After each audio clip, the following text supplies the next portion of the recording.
बिहार से भी नहीं होता है तो मैं यूपी भी जा सकता हूँ, झारखंड भी जा सकता हूँ। बंगाल का आसनसोल ना, ना, एकदम क्लियर।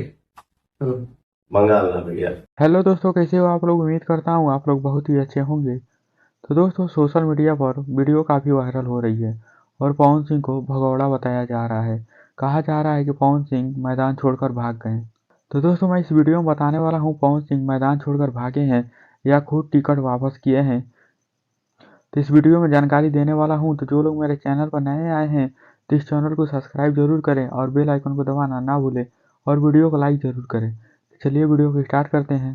तो दोस्तों, आज से कई साल पहले पवन सिंह से एक इंटरव्यू में पूछा गया था कि आप बंगाल से चुनाव लड़ेंगे या नहीं। तो पवन सिंह ने साफ मना कर दिया कि वो बंगाल से चुनाव नहीं लड़ेंगे। उनसे पूछा गया था आसनसोल से चुनाव लड़ेंगे, तो आप वीडियो में देख सकते हैं पवन सिंह ने साफ मना किया है कि मैं बंगाल से चुनाव नहीं लड़ूंगा। मैं यूपी और बिहार या झारखंड से चुनाव लड़ सकता हूँ, लेकिन बंगाल से चुनाव नहीं लड़ूंगा।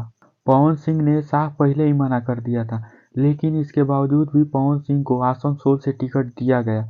लेकिन पवन सिंह फिर भी मैदान छोड़कर भागे नहीं। पवन सिंह वहां से चुनाव लड़ने के लिए तैयार, लेकिन उन्हीं की पार्टी ने उनसे टिकट वापस ले लिया और बोला आपको और कहीं से चुनाव लड़ाएंगे। तो दोस्तों, जितने लोग अपने दिमाग में गलतफहमी पाल कर रखे हैं कि पवन सिंह मैदान छोड़कर भागे हैं, तो यह गलतफहमी अपने दिमाग से निकाल दीजिए। पवन सिंह मैदान छोड़कर नहीं भागे हैं। पवन सिंह को गाने को लेकर उनको ट्रोल किया गया है, इसीलिए उनके पार्टी ने यह निर्णय लिया है। तो दोस्तों, आप लोग ऐसा ना सोचे कि पवन सिंह चुनाव नहीं लड़ेंगे, लेकिन पवन सिंह चुनाव जरूर लड़ेंगे। कहीं से भी लड़े, लेकिन जरूर लड़ेंगे। इस बार तो पवन सिंह का चुनाव लड़ना बिल्कुल तय है। तो दोस्तों, अगर आप लोग भी पवन सिंह को सपोर्ट करते हैं तो इस वीडियो को ज्यादा से ज्यादा शेयर करिए और आप लोग हमारे चैनल पर नए आए हैं तो इस चैनल को सब्सक्राइब जरूर करें और बेल आइकन को दबाना ना भूले। वीडियो को लाइक जरूर करें। मिलते हैं तब तक अगले वीडियो में।